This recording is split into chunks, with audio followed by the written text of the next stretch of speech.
Hey, this is Mike. Thank you so much for choosing this video.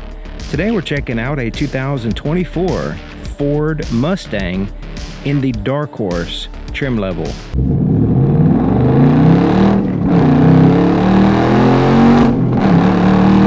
This vehicle sitting on a set of Pirelli tires, 305 30s in the front, 315 30s in the back. Now these are wrapped around a 19-inch alloy wheel with a matte black finish. It also has a high-performance ventilated Brembo braking system on all four wheels. The name of this color is Vapor Blue, and it's pretty cool color. I mean, here in the front, when you first look at it, I was like, is this one of those battleship kind of gray colors? But it's actually not. Let me look over here with the sun shining on it. And if you can tell, but it has this blue metal flake, and it has a little bit of different colors in there. It's a pearl coat that looks fantastic. So looking at the front, a very impressive front end. Now you see the lights flashing right now because the key, it senses the key and starts flashing the lights, which I show in the night video. But look how low it is. Very low to the ground. You can see somebody's like nailed a curb or something with it already before me.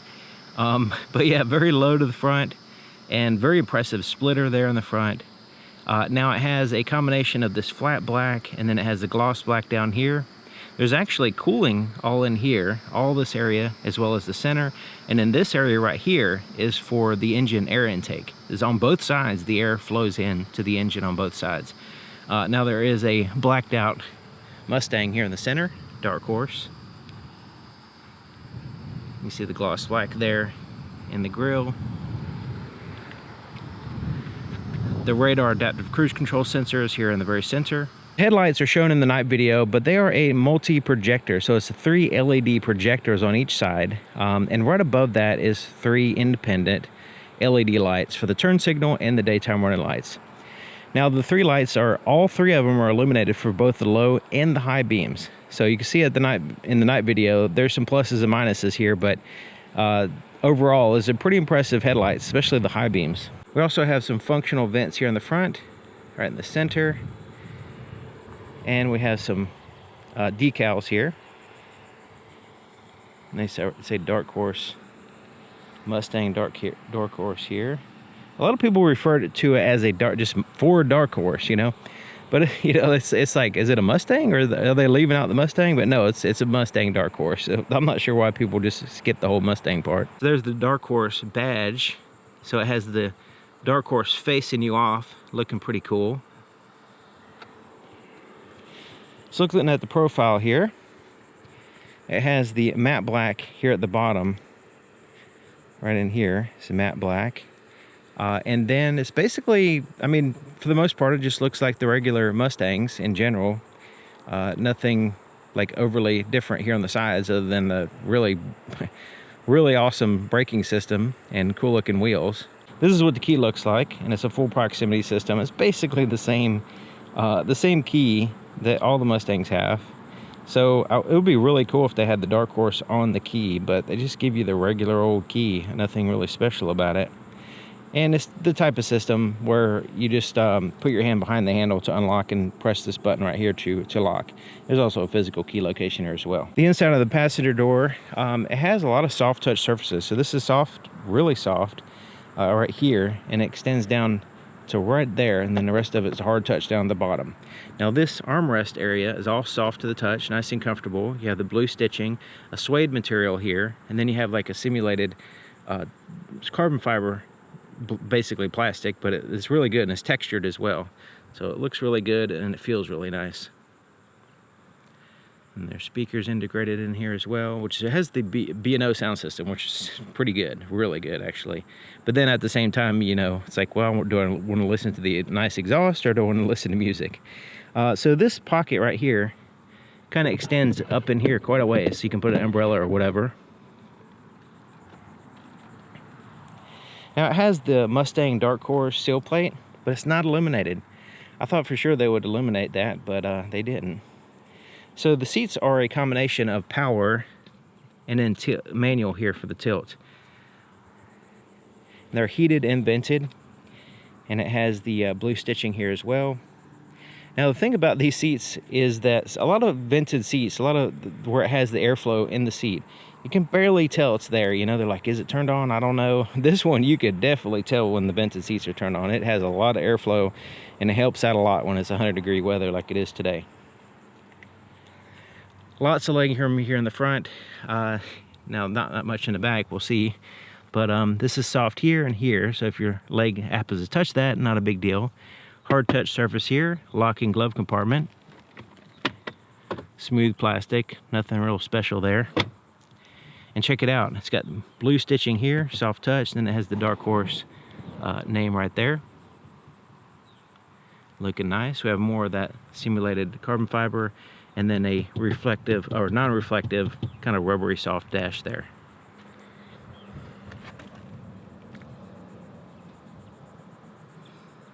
Now the back seats are, there's seats there, but you can see that driver's seat all the way back, or almost all the way back. Basically, you have no leg room. You know, I mean, you could put a car seat in here, and it does have the latch system for the car seats in this little space right here. But yeah, they're not really designed for people with legs or anything like that. If you have legs, then problem sitting back here, unless you really pull up the front seats. The seats do have the map pockets here, so if you want to put some maps or something there to reach as the driver, you can reach and grab those. Taking a look at the back of the vehicle, it has the shark fin antenna here in the very center, this body colored, and then you have a third brake light here at the top of the glass. And check out this rear spoiler. It's a combination of flat black here on the sides, and then gloss black there in the center. Looking really cool. Definitely makes it looks like a race car, you know, like a track car. Now the backup camera is in a perfect position. It's in the high center position, very center of the vehicle, in a high position, integrated with the vehicle. Fantastic job there.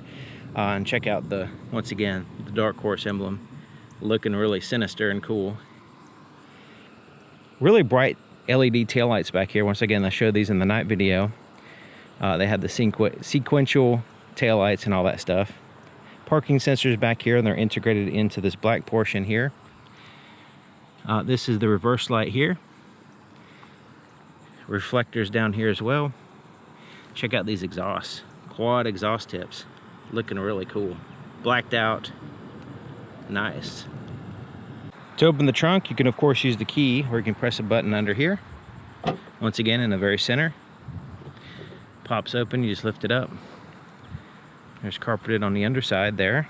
And while we got it up, kind of blocks the light a little bit so you can see the little progression of the silhouettes of the Mustang right there in the rear glass. Another Easter egg, but you have another one here as well. But yeah, a very functional cargo area. It has a small opening. I think that's the biggest limitation for putting large boxes of stuff in here, because once you get in there, it's actually not too bad as far as the amount of space. It does have some exposed metal, which is not ideal. The light isn't all that great at nighttime, as you can imagine. There's the subwoofer. Sounds really good. I'm not sure what's going on with this. Got some electrical tape here in this line. You know, it's like Ford. Do you really think that looks factory? I don't. So I'm not sure what's going on with that. But but yeah, another thing that's kind of chintzy is this floor is just like super thin. It's like cardboard, plastic cardboard. It has some insulation there, but it kind of moves around. Like I put my equipment in here, and then I'm like moving my equipment around, and it's like sliding all over the place and not staying put. And there's this gaping hole under here because there's no spare tire, just this tire inflator kit. So as I put my equipment back here, and then this slides around, and stuff falls down in that hole and then rattles around and moves around. So yeah, I wish this was a little bit more substantial. You know, you can see it's kind of, you know, not all that great. Yeah, if it was, you know, like the Challenger has like a, you know, dedicated lid and moves and is secure and all that stuff. This is just like, well, let's just throw a piece of cardboard there and put some insulation on it and call it a day. Okay, so these seats fold down. It's a 50-50 split. So if you need to add to your cargo space, it's actually pretty decent amount of space between the wheel wells here. So yeah, it's kind of wide. So it actually has a decent amount of space when you fold the seats down. The fuel door is here on the driver's side, and it's non-locking, and there's no cap. And it claims that you can put just regular gas in there. But yeah, probably be a little bit better to put premium, but that's what it says. It's probably designed for this, I guess. Check out this animation that pops up. When you get in the vehicle and you don't start it yet, you just open the door. It has a pretty cool animation. I don't know if you can see that on this side. A little bit abstract. Especially this over here. Well, when it goes away apparently. Okay, let's go ahead and start it up. As long as the key inside the vehicle, we just hold the brake, hold the clutch, press this button.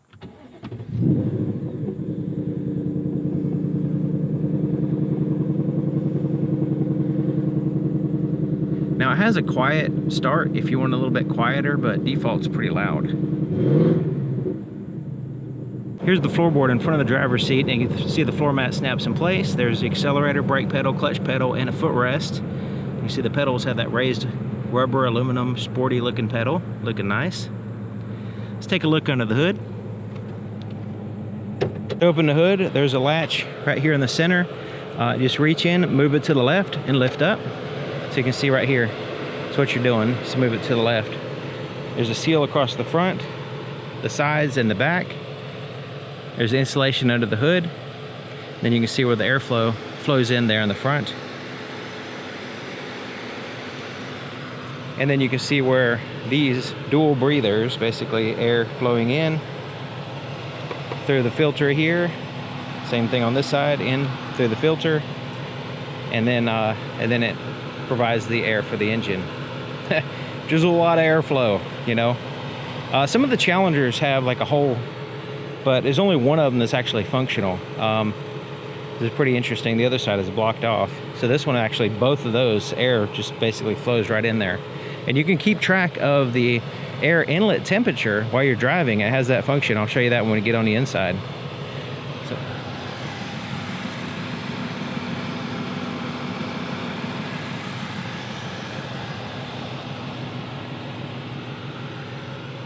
So yeah, the 5.0 liter 302 V8 legendary engine putting out 500 horsepower. It's so iconic to the Mustang. It's amazing. You see a lot of bracing, a lot of front end stiffness. So this is the suspension towers are braced together here as well as there, and just a really solid feeling front end.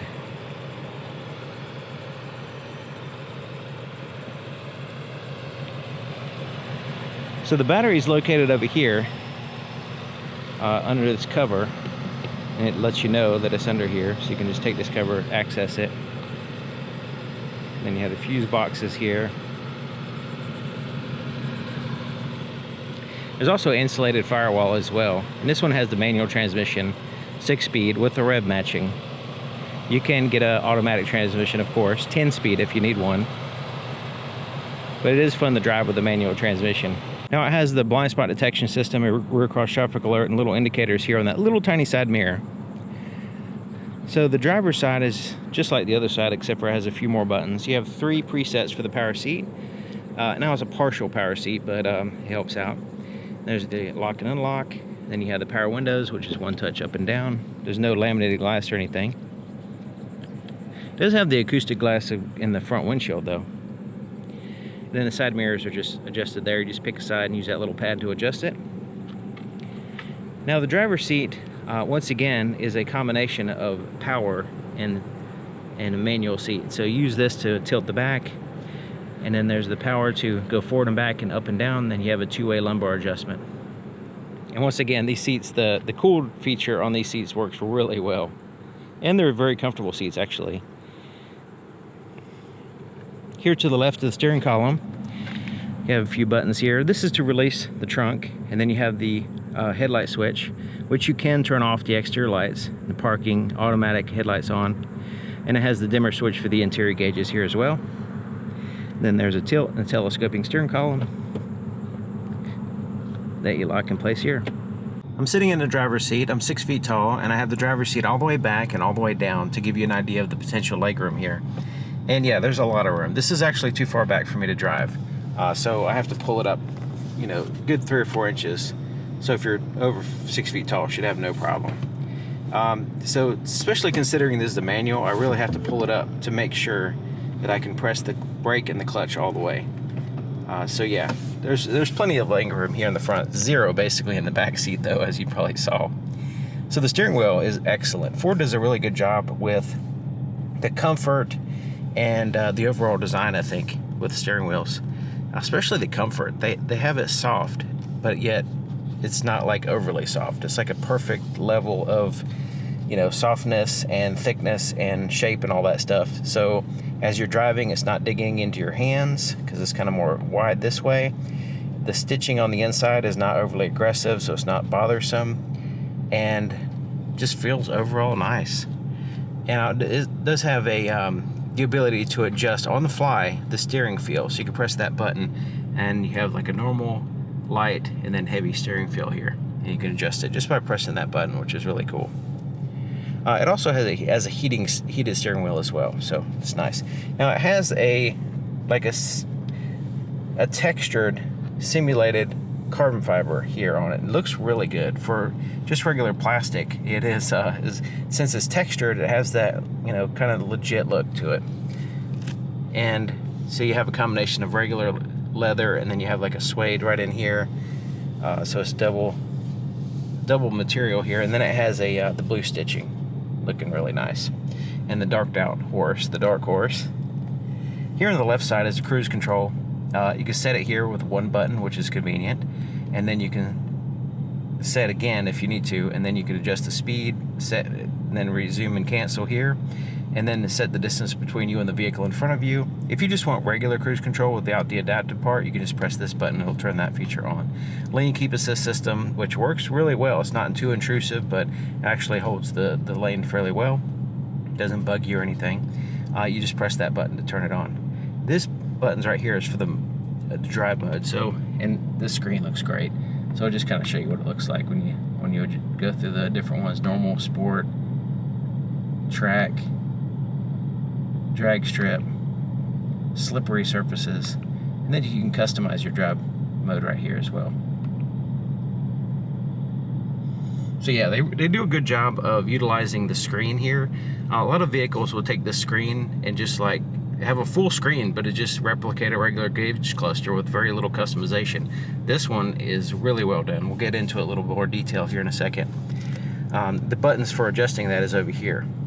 So it does have the voice recognition, the volume for the radio as well, and then these buttons correspond with that screen. Windshield wiper controls are here, and it does have an automatic function, automatic rain sensing system. Turn signal, of course, is over here. And so yeah, this screen right here is pretty cool. So right now it's on track mode. Basically, this is like the off-road drag strip view. So the emphasis is the tachometer here, the RPMs. So that's the main emphasis. What gear you're in as well. So when I put it in, you know, first gear, it shows us there's second, there's third. It shows us right where we're at. So you notice the actual speedometer is relatively small compared to these other factors here, because those are a different focus while you're driving on a track versus on the regular road where there's speed limits and stuff. So that's why it has this different view. Now it has this little information here, fuel gauge and the miles to empty. There's the odometer. You also have the status of what's going on with your suspension system, your steering, and all that stuff here, and exhaust. Engine coolant temperatures here, and this is the lane keep assist system, adaptive cruise control, and then what the last speed limit sign was and what the cruise control was set at or is set at. So let's go ahead and just kind of scroll up on these using these buttons here. And it has the different trips here: trip 1, trip 2, fuel economy, tire pressure, gauge. This is pretty interesting. It has different pressures, temperatures. So the engine oil pressure, air inlet temperature, cylinder head temperature, engine oil temperature, axle oil temperature. It's pretty interesting having the axle oil temperature at hand. That's usually not very common, and it does vary depending on how hard you drive the vehicle. It varies quite a bit. Pretty interesting. Also, the difference between the engine oil temperature and the actual engine, the actual temperature over here for the coolant. So the actual engine will start up and get warm, but the oil takes longer to get warm. So if you want to, you know, one of the things about vehicles is you want the engine to warm up before you like redline it, you know. But if just because the coolant is warm doesn't mean the actual oil is circulating, you know, and warm as well. So you can actually see the engine oil temperature here and see that it's, you know, normalized with the system, you know. So that's pretty cool. Scrolling down again, gauge detail here. This is where it shows the air-fuel ratio, also the vacuum gauge. So you have the inches of mercury. That should be at a very steady, anywhere from 18 to 22. Right now it's at 19. But as I accelerate, it's going to dip down and then come up, okay? Because I'm opening up, allowing more air to come in, so the vacuum pressure gets lower drastically. And then when I lay off of it, then it comes up a lot and then it stabilizes back to where it was. And then of course you have the voltage here for the battery. Then it goes back to down here to the Mustang status. This is just the status of the exhaust, the suspension, and all that stuff. And then driver assist system, which is basically a larger version of what we saw over here. And then we scroll down again. It goes back to the trip. So you can see this is back over here. Well, we can change this view. I'm going to go ahead and do that. So cluster theme has, you can match it to drive mode, or you can have normal, which looks like this, and you have the information there in the center instead of on the side. So you have your speedometer and different things here. You still have a lot of it, the same information. It's just positioned differently, and the emphasis is different, of course. You have a sport look, so this has just a different look, a little bit sportier looking, but basically relatively the same information. And then you have the track here, which we saw before. You can see the RPMs and stuff like that. Now it has this interesting comm screen as well. So when we have that, it just makes everything kind of small and more focused on just the RPMs and the speedometer, and a lot of other stuff goes away. We don't even have a gauge over here for the fuel. We just have a miles to empty. But there's an interesting thing. It has the Fox body 87 to 93 style as well. Now it does have the information in the center, which kind of takes away a little bit from the original look, but it's still cool to have this original, you know, old school Fox body style gauge cluster at hand when you want to, you know, play around with it and show off your friends especially. So I kind of like the track. It kind of looks different and unique, and you know, I can still have the relevant information and all that stuff. And how you adjust it is in here under My Mustang, and then it has the cluster theme, which we'll get into more of that in detail. So this screen here, there's the home screen, and has a split between the navigation map, which we'll go ahead and look at now, which we can expand. And so it looks really good day and night. Right now it has like a dark theme, but you can have a light theme if you like. You can reset the view here. You can do searches, and then you can find different specific things. You can also save searches, save destinations, that kind of stuff. Have favorites. And then your phone. This is basically the audio, and this will be your phone. So the audio was paired to my phone, which I unpaired it just for this part of the video. You have different audio sources here: AM, FM, satellite radio, and Bluetooth audio. Now you notice some stuff isn't showing here because you can customize what's showing in the settings. So if you don't want to have AM here, then you can just leave it out, you know. So you can customize what this quick access place is. Now it also has, there's your sound options here as well. Now let's go back here. Now right here has the settings, features, and apps. So let's go into settings. It does have Apple CarPlay, Android Auto as well. So you have your phone list, so you can actually pair multiple phones, and then you have a priority one. And then you can adjust your clock. You can do the navigation settings, different profiles, adjust your sound, general settings here. So if you need to change to, say, Celsius instead of Fahrenheit, that kind of stuff. Then you have vehicle settings, which is separate. This is where you find your lighting and stuff, which is not the same as the ambient lights. It's a little bit different. You have to go into My Mustang. Instrument cluster. So this is where you can go in and choose different screens that you want, or you can uncheck the ones that you don't want. Once again, just like the AM radio, you can leave out stuff that you don't want in that list. Alright, so let's move this over here. You have software updates. You can adjust the center display, like brightness and stuff like that here. You do have a Ford Assistant, just like roadside assistance and stuff. Amazon Alexa. You have mobile apps here. And then you have your connectivity, Wi-Fi connectivity, and a valet mode there as well. Alright, let's go back here. So that was the settings. Let's go to features. So then you have the driver assistance, My Mustang. So this is a little shortcut down here for that. But let's go into driver assistance. So under the driver assist system, you can change it to regular cruise control or adaptive here. You have an auto hold function. You also have a speed limit assist, so it'll let you know, like, if you want it to beep at you if you're going too fast, that kind of stuff. Lane keep assist system, you can have aid. In other words, it'll actually turn the steering wheel, or you can just have like a vibration or something, some other way of informing you that you're going over the lane. Pre-collision assist, you can have that on or off. There's different things right here. So yeah, there's a lot of different options here. Edit your profile. Now it does have rev matching, so if you don't want that turned on under your profile, you can actually choose what you want. Same thing with auto hold. You're gonna even adjust the exhaust mode under a profile. And then we have an owner's manual, which is pretty cool because it's a full owner's manual that's searchable. Really, really handy to have this on hand right here on the screen, right there. Search it. Nice. You can do visual searches as well. And there's also videos and everything. You can add bookmarks. Alright, and then apps here. This is where you'll find Apple CarPlay, Android Auto, and then you can find more mobile apps here.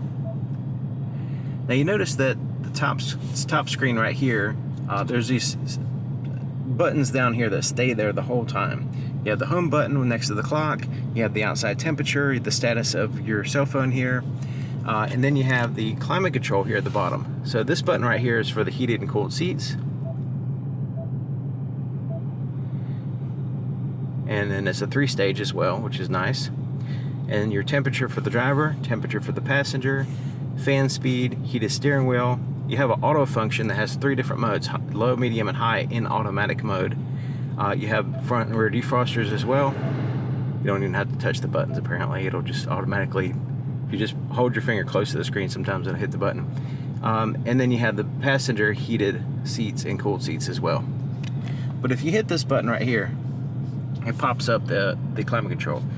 So you can turn it on or off here, recirculate the air, max AC. You can have dual functions. In other words, instead of adjusting this one, adjust the driver and the passenger, you can have the passenger separate. You can also just adjust that side. It'll start doing it as well. Just switch to automatically dual. And you see where I have the air blowing right now, and it shows a visual representation of that. Okay, so down here, this is the start button, which we already saw. This is the shortcut to the My Mustang screen. When we hit that, it pops up here. And so we have track apps. So it has an acceleration timer. You also have different options here. Brake performance. Lap timer. Launch settings, so you can put in a to where you can enable the launch mode and then set the launch to a certain RPMs here. And then you have shift points in which you can customize. And it has a little shift light as well.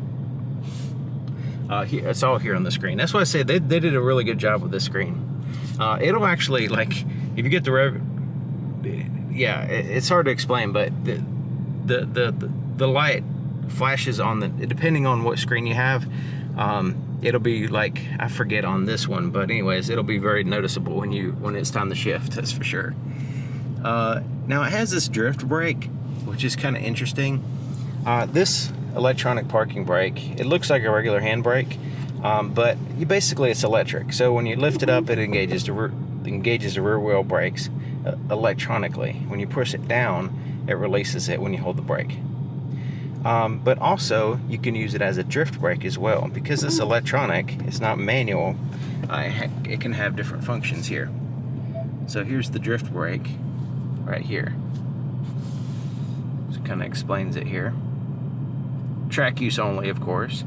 Locks to rear wheels when you pull up on parking brake handle. You can perform handbrake turns or initiate a drift by pulling up on the handle and turning the steering wheel at the same time. If you turn off traction control and advanced track, turn them back on before returning to public roads. And then there's your launch control here.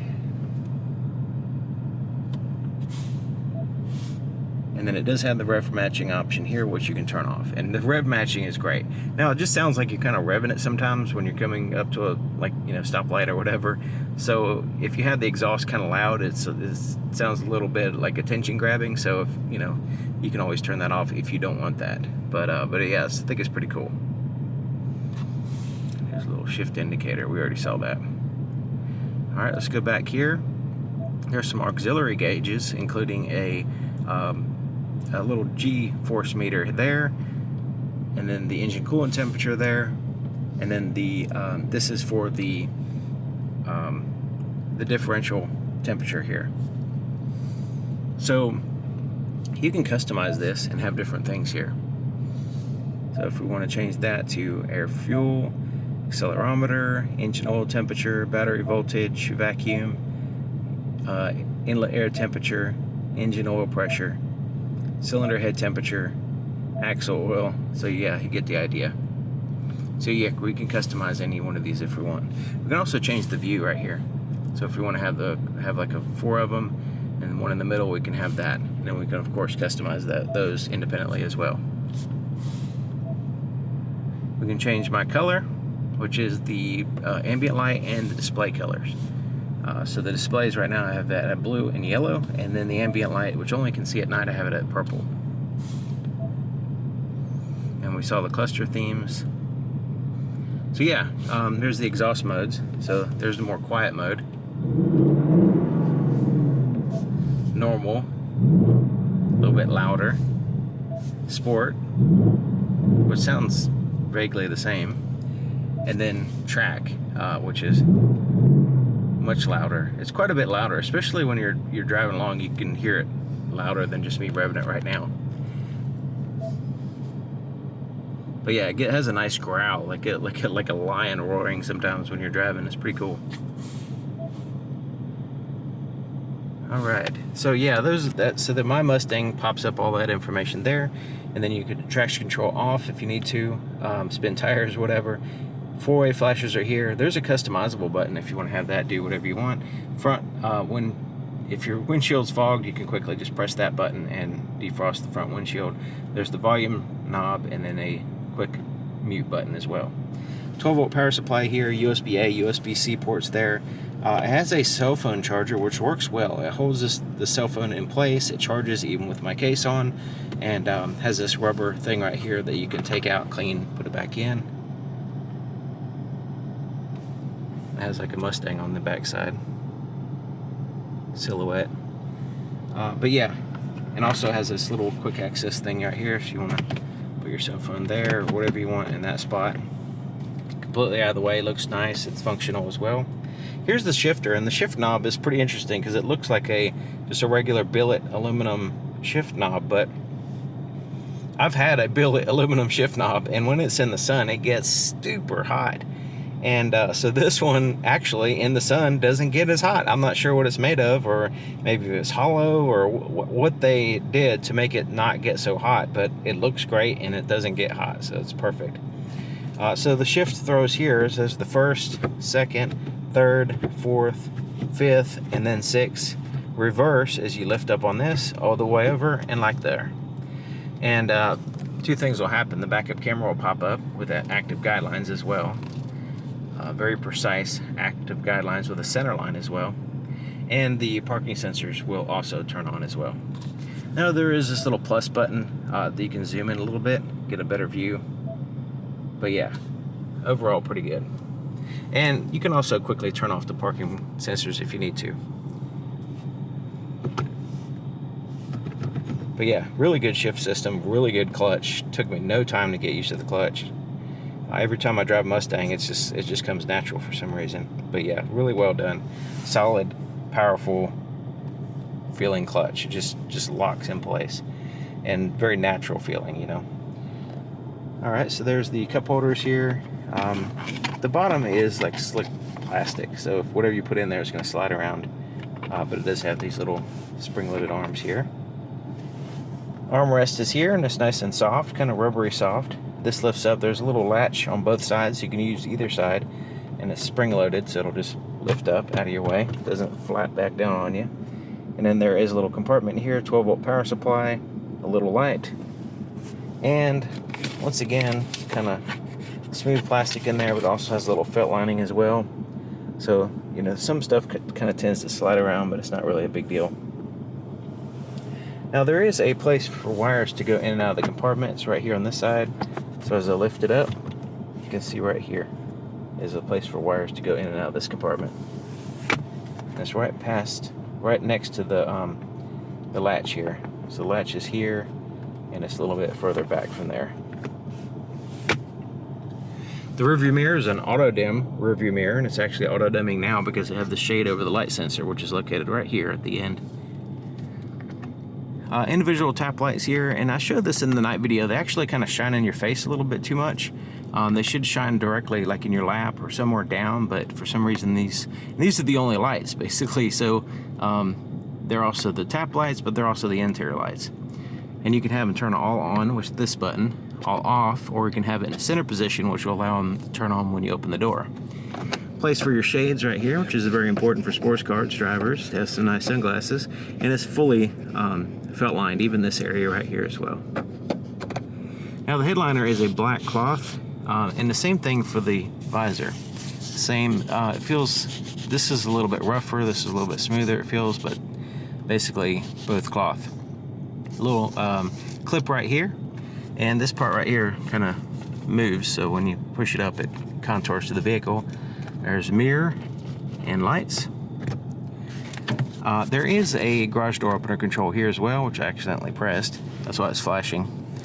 But it's funny because they're not backlit, but it does have a light there and power there, but they didn't decide to backlight it. But it does slide out as well, which gives you somewhat coverage, I guess, but you can see right where the sun might be.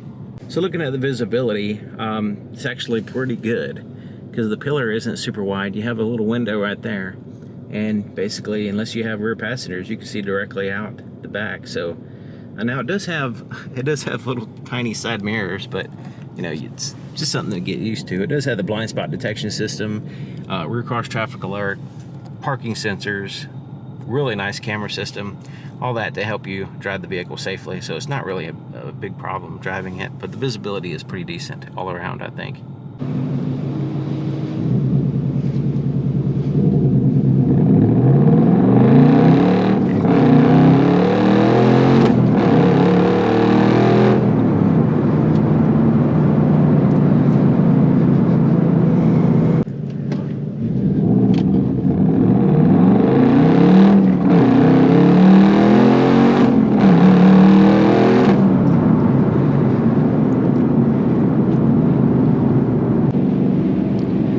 So here's the different exhaust notes. This is the track mode, sport mode, normal, and then the quiet mode.